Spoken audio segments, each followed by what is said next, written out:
What is going on, everybody? You are back on another Ballin' Over Beers. This is the NFL show. I am Justin Dupengeiser, and I'm joined, as always, by my guys James Fitch and AK Howe. AK looks like he's in an interrogation room. Are you okay? Do you need our assistance? No, I'm good. I'm just trying to figure out the best lighting, and this one I have is clearly not the best one going forward. Well, I like it. It shows the good side of your face. Yeah. James, what's going on, dude? What's going on, guys? Not too much. Let's talk some NFL.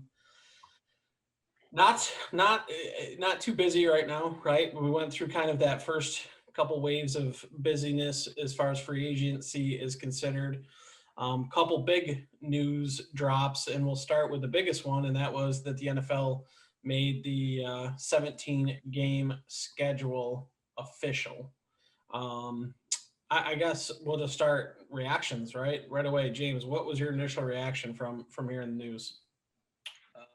As a football fan wanting to consume just as much content and as many games as possible, I love it. But then I start to think about like how it changes like records and, does that really matter? They went from 14 games to 16 games like 40 years ago or something like that. And, Twitter wasn't around back then, but I think people quickly forgot about that stuff. So I think we'll get past that quickly. I think about how it's going to like change fantasy football for us. Like we've got to figure out like playoffs and what's going to happen with that. I think like milestones, like 1,000 yards rushing and 1,000 yards receiving, like that stuff. And I think we were kind of getting away from those being milestone numbers anyway. Like 1,000-yard season really wasn't that good anymore, but it's definitely not going to be good going forward. So like milestones like that are going to change.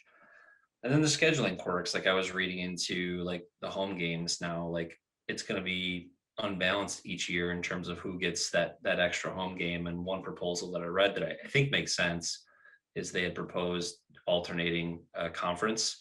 So like in 2021, all AFC teams get the extra home game. Then the following year they switch it to NFC. And I think that's like probably the fairest solution. But those are all things that come to mind to me. It's strange, but I think it's something we'll get used to.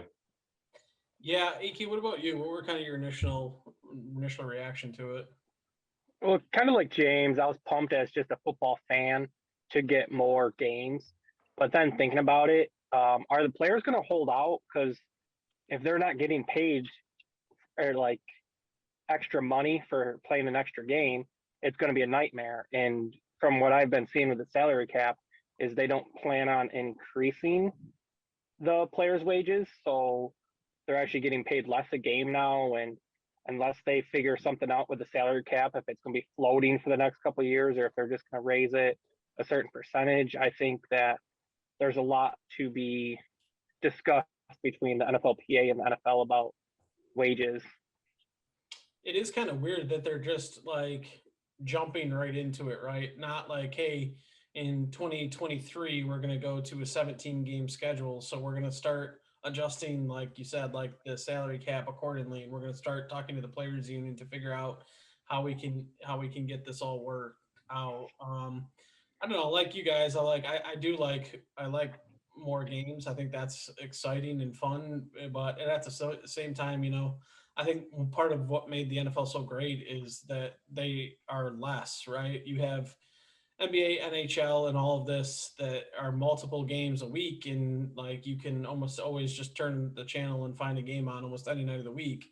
Whereas NFL, it's like, all right, now we know it's like, Sunday, Monday, Thursday, basically. Sometimes, Saturday later in the season.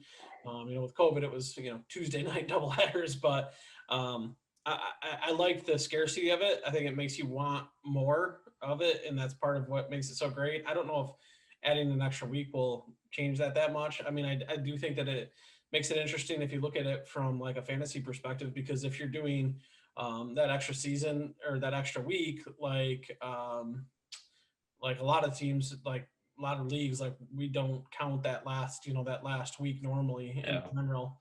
So like, is that going to matter? But now like with 7 teams making the playoffs and then you add the extra week, like how much is that week going to really matter now? Like, so are you going to be playing it? And I don't know. It is a lot to think about, I guess. And I guess it's funny too. I saw somebody on Twitter say like they can't wait until people start comparing like a quarterback's numbers from like last year to this year. It's like, oh my god, it's like a 16 game schedule compared to a 17 game schedule and stuff like that.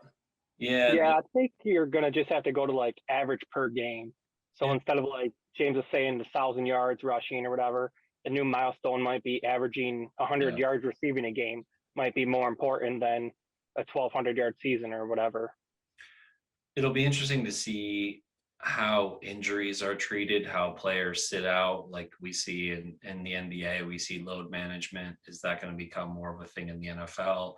And I think this first fantasy season with this extra game will be interesting to see how we don't know how the league and how the players are going to treat it in terms of players sitting. Like, is it smart to just say like let's keep our fantasy schedule the same and just not count the last two games because maybe the last two games aren't treated or are treated as the same as week 17 before. Maybe now it's week 17 and week 18 are treated as like rest your players.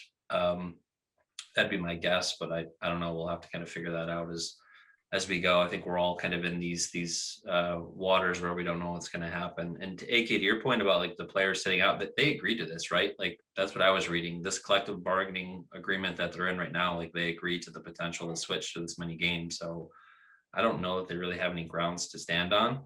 And I was also reading that with their revenue sharing deal, that's going to increase. So any money that they're not getting, like on an average per game basis, they're going to be making up. It'll take a couple of years, but with the new TV deals, I think they get more in like the league revenue sharing. So I don't know. I don't know if we'll see players hold out.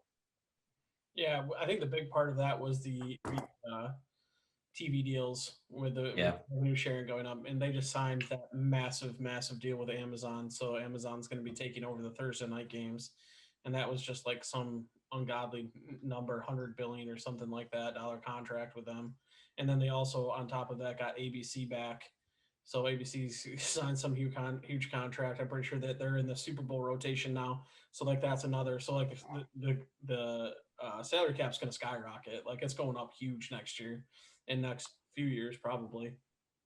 I would think. Has anybody seen? And this is another question, I guess. Has there been any talks about the increase in roster size? Just I have not seen that, and that was another point people were bringing up is because one more week, that's just one more week of injuries, and how James was saying with load management, you might want to have a couple extra players because now if you're up, 21 points going in the fourth quarter, you might see some starters resting a little bit more than you used to in the past. Yeah, and I'm thinking of like you think of like the fantasy wise, like running backs in general already. Like there's very few of those bell cows. There's the Derrick Henrys, so we're getting all of the carries and whatnot. But with an extra game, that's an extra 25 touches. You do that over 4 years, that's an extra 100 touches. If you're Derrick Henry now, obviously if you're not, that's still if you're getting 15 touches a game as a running back over 4 years as a rookie, that's 60 extra touches. That's That, that's a yeah, lot.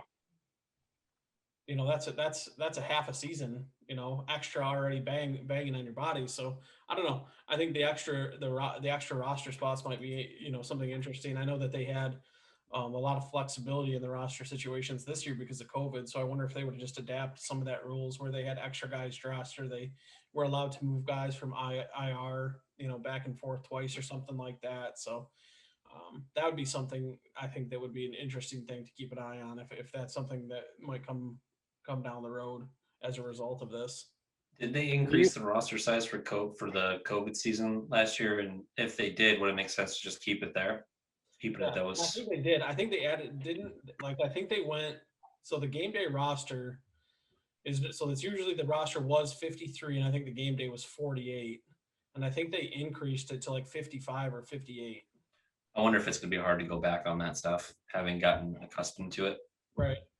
Yeah, and I mean the fact of it is we're still kind of in COVID. Right?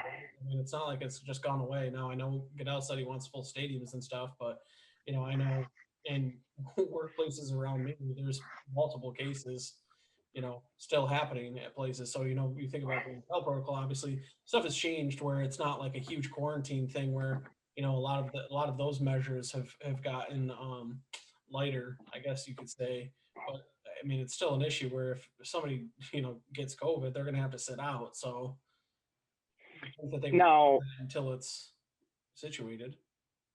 going, obviously it won't happen this year, but next year, do you see the NFL adding another bye week for teams? Because that would just make, instead of an 18-week schedule now you're looking at a 19 weeks. They get an extra week of game, and the players get an extra week to recover and, you know, get better from those injuries.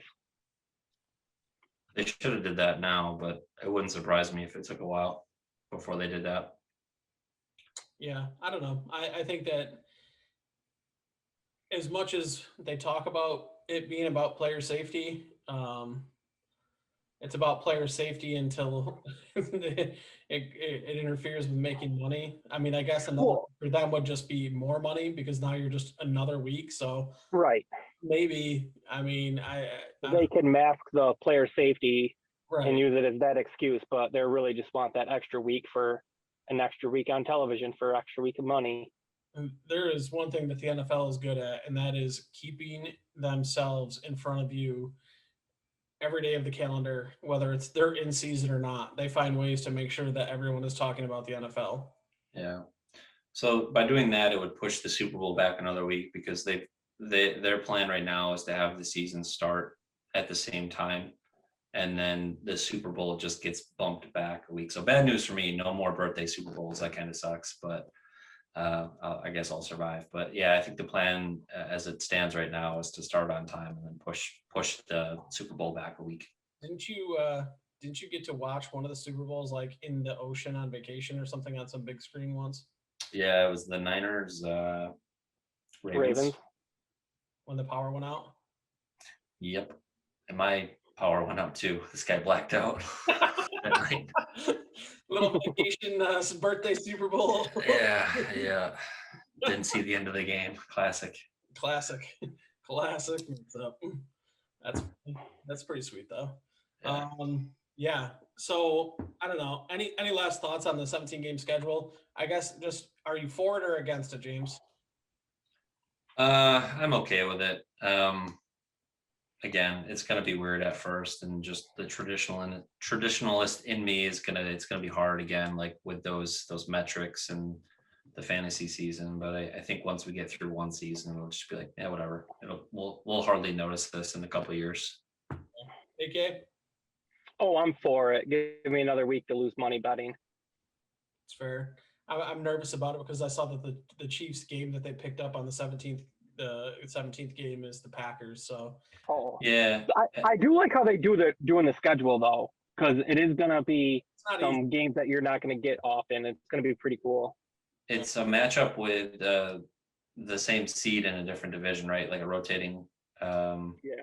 a rotating division or something like that. But and didn't they already do that though? Wasn't that already part of the schedule? Or are they just doing it like a second time?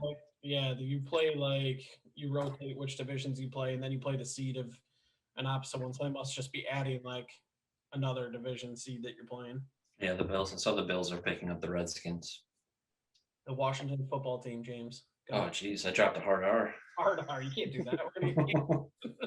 We're My gonna apologies. in this economy. Come on. Oh man, our podcast is gonna get flagged. We're gonna get flagged, bro. I'm canceled. Cancel culture. Let's talk about another blockbuster that happened in the NFL, and that was the 49ers trade, right? So the 49ers traded up to number 3 with the Dolphins, who traded back to 12, who then traded back up with the Eagles to 6. My initial thoughts are I love what the Dolphins are doing. I think it was a great trade for them. The reports are that the 49ers are trading up to get Mac Jones, which if you look at the odds, Mac Jones was not even on the radar basically for the third quarterback off the board, and now he is the heavy favorite to be the third quarterback taken, which could just because of the rumor mill and stuff that's happening. But I guess first your initial reaction, AK, on what that trade happened. Did you like it for either side? Did you like it for the Dolphins or the Niners or the Eagles? Any thoughts on that? I love what the Dolphins are doing. Kind of like you, Yeah, they are. I mean, if Tua can be above average, I think they can be a very good team. Now, the 49ers is kind of weird because they're trading up to 3, so they're not even guaranteed the quarterback they really want unless they don't care between Fields or Mac Jones or Zach Wilson. Like, if they don't care which one they get, I guess they'll get it. But I just feel if you really wanted a certain guy, you would trade up to 2 or wait until the draft and maybe not have to pay as much because you might not have to trade up as high to get the guy you want. I think if you're trading up to 3 in this scenario, you don't care. You are very confident in knowing that you're good with one of these guys, and you're content just sitting there. That's my thought. Yeah, doesn't it also kind of feel like too that maybe they kind of have a good read on who the Jets are taking? Because I feel like at first, like the Jets seemed like they could stay with Darnold, but it seems to me like Zach Wilson's going to be the guy. And if you're the 49ers and okay that Lawrence has gone 1 to Jacksonville, Wilson has gone 2 to the Jets, and you want a quarterback for the future, well, you have to get up in front of Atlanta, you have to get in front of Carolina, you have to get in front of Cleveland, and you have to get to the third or fifth to potentially get the next guy, whoever that might be. Um, so to me, it makes sense if you don't care, but it's also to me, I think there's a difference between Lawrence and Wilson, but I also think there's a difference between Wilson and Fields or Wilson and Mac Jones or Wilson and Trey Lance. So to me, like, AK, I know you're biased here, but Mac Jones, is he worth trading up for? The 3? I like Mac Jones a lot. I like what he did at Alabama, but I also think it's slightly the Joe Burrow effect that had one great year in college, and then Burrow looked pretty good for the Bengals last year. Yeah. So I kind of feel it is a little Joey Burrow effect going on too, where teams don't want to miss out on those 1-year wonders in college, but you never know what's going to happen in the NFL. That's a whole different ball game. Yeah, that's for sure. I don't know if you guys saw the pro days for these guys. Justin Fields ran a 4.4440 at quarterback, He which has a cannon too. he Did can. you see the one throw? He was running to his left and Yeah, like planted and threw it like a mile. yeah, he can. I mean, he is an athlete, and like to me, with those kind of tools, it seems to me like in a Niners offense where you're running a lot of that wide zone, you're running the bootlegs, like you can get like Kyle Shanahan's one of the most creative run guys out there. Like you have an athletic quarterback like that can run, that comes from a zone running type offense where you can have him run a few times. Like to me, that seems like a pretty intriguing prospect. Mac Jones is sneaky athletic, though. I mean, obviously he's not running that 40, but he No, can maneuver and he can, he's not going to break an 80-yard touchdown run, but he can scramble and roll out, and he has good pocket presence. So He has a dad bod. yeah, That's he's not like a pic- better that's he's not like a better pictures of Eli him. Manning. yeah, He's just pure athlete. he personifies it. He's athlete personified. We're And not then you have shaming. someone like Derrick Henry. That is, did you see that workout video? Yeah, No. Doing like push-ups like off a ball and a rope, and No, I don't I think want to he's feel like, even worse about myself. I'm not watching that. yeah, the guy standing on like a bouncy ball on one leg, like stiff arming dudes, like yeah. ridiculous. It's just insane. But back to the Dolphins. So like, so the Niners, who knows? It sounds like it's going to be quarterback. Which quarterback it's going to be is going to be interesting. As far as the Dolphins, I think the Dolphins, what they did there at 6, you're going to get one of the 3 best like football players in the draft, like whoever that might be, right? So like you could go and get a Jamar Chase if you wanted another receiver at 6, or a Penei Sewell, or Kyle Pitts. Kyle Pitts, or any of these guys. To me, I love what the Dolphins did. Plus you got a later first round pick and more draft capital, next year or whatever. So What about the Eagles who traded back to 12? What do we think their thought process is? Do you think they're looking for a wide receiver and they know that, at 12 they're still going to be a pretty good player and we don't need to be in the top 10 to do that? I'm not as excited about that move for them. Like I guess I kind of get it because they're also they got another pick, first round pick for next year, which obviously they kind of know that, like, hey, we're not like a year away, right? To have this. Like, we're trying to load up to get as many good players as we can the next couple of years. So it could be, if you're going to start Jalen Hurts, you want to put weapons around him. We kind of touched on that last week.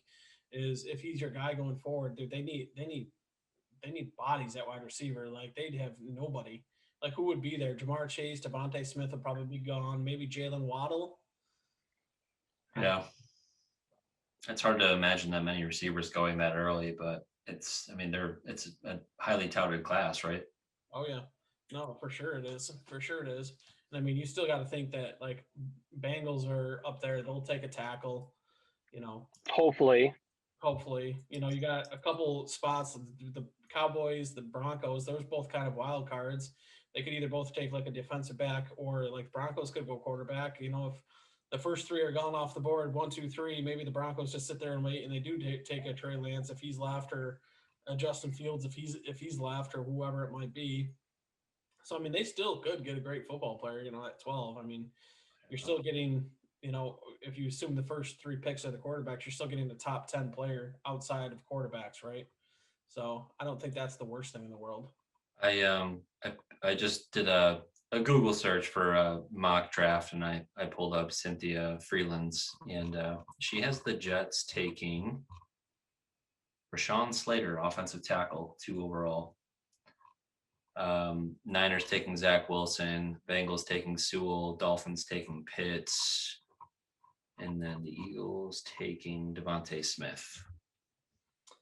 I don't know. To me, I don't see that there being any way the Jets don't take Zach Wilson at this point. I agree with you. I don't probably him of the available quarterbacks, but I can't see them sticking with Darnold and not taking a guy at that pick. What do you think happens to Darnold? I don't know. Just retires, works at IHOP or something? No. I'm trying to think of teams that are probably still looking, right? The Broncos are a team that stands out to me. Like, they have Locke, Rippon, and I don't even know who the other guy is. I'm drawing a blank. Nobody. So a team like Denver makes sense for me still. You can't keep, you don't keep him, right? Like, you don't keep him on the roster with a number 2 overall pick unless you're taking a guy at number 2 that you don't feel is going to be ready, which is just not how they do things anymore. So, Right. Yeah, to me, there's no way. There's no way. You just can't. You just, no. which I thought it was interesting that the 49ers came right out and said that they were taking, or that they were keeping, Garoppolo. So I mean, I don't know. Somebody tried to compare it to the Kansas City Chiefs situation when they had Alex Smith and went up to the top 10 and took Mahomes. Like, I think, to me, that's so different though, because like Alex Smith was in his mid 30s. Like, he was, he's just, you have to know the situation. Like, and like, not every quarterback's going to be like that, where they're going to be like, yeah, draft my replacement and I'll come out and I'll teach him everything. Like, those guys don't. That's not how it usually works. Like, a guy that has been a solid starter, been in a Super Bowl. That's what Jimmy Garoppolo. Whatever you think of him, he's been to a Super Bowl. He's taken that team to a Super Bowl. So I don't know. I don't blame him for being upset. It'll be an interesting dynamic. The other thing is, people are saying how pro days and stuff, how like the 49ers were at, Mac Jones pro day and stuff. And like, does that influence like who they pick or whatever? And like, to me, and I've seen a few takes of this, is like, if the 49ers are trading up to 3, nothing that happens in a pro day is going to change their mind of who they want to take at pick 3. Like, I think the pro days are one of the most overrated and overblown parts of the draft that there is. The pro days are basically just a way for teams to see if players are participating in the off season and staying in shape, pretty much, and maybe a little interview process to see if they connect with the coaches. But other than that, watching guys throw on air or run routes on air and stuff, you're not going to learn anything from that. Yeah, and especially these quarterbacks. These quarterbacks are throwing to receivers they met for the first time that day usually. Yeah. Like, I'm pretty sure Mac Jones was throwing to dudes from like Jacksonville State today. Like, one. Yeah. So it's like, that's not going to tell you anything. Like, yeah, maybe it shows you how fast he is on the 40 and stuff like that, but I don't think that there's any way that it's going to sway these teams or make these teams make drastic changes in where their evaluation has come in with the film. But Has there ever been a player that had like a draft day success that teams traded up for because of the draft day that's actually panned out? Because it seems like whenever a team like goes out and drafts someone that blew up at the draft day or at the combine, it usually ends up burning the team. right, oh yeah, like you get the workout warriors, the guys who are like Yeah, not very good production on tape, but then they get to the combine and they run a 4.3 or something like that. Then all of a sudden they're shooting up the draft board or whatever. Yeah, that usually doesn't work out well for teams. Well, the reason the Miami Dolphins are sitting pretty right now is because of Laramie Tunsil's gas mass mask. bong rip. If he hadn't have done that, somebody would have drafted him a lot higher, and Miami would have he wouldn't have fallen to Miami, Yeah, and they wouldn't have been able to trade him for a king's ransom. So, the trickle effect of all these things, you never know what's going to happen. I mean, just look at all the picks they've gotten from him. yeah. I think what did they turn him into? Like 4 first rounders and a second rounder or something like that. Yeah, at least Yeah, four something first rounders. crazy. That's For me, that's the, unbelievable. the combine, the pro days are is as a fan, like I don't put a lot of stock in them. Where they're exciting for me is just like the possibility of like one of these quarterbacks being the next, Mahomes or Josh Allen or just like a rising star. Like I think that's where there's a lot of value for us as dynasty.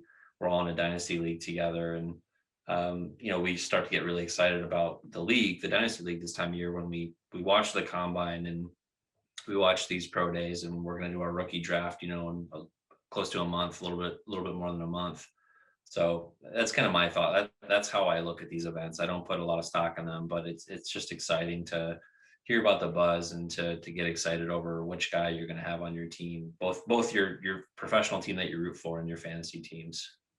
No doubt. Just another way for the NFL to stay in the news. Well, they got to control the schedule. That's it, man. Control the schedule, stay in front of you, get them talking about you, and watch the money print. That's what they do. And Yes, I'm here for it. Inject it into my veins, baby. that's right.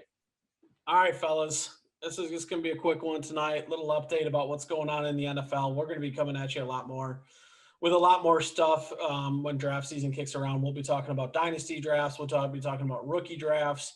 We'll be looking at all these things and doing some in-depth stuff coming up here. So make sure everybody, if you're watching on the YouTubes, like, subscribe, comment down below. Comment down below. Do you like pro days or whatever? Are you for them? What do you think about them? Let us know. I think pro days are kind of a joke, but they are what they are.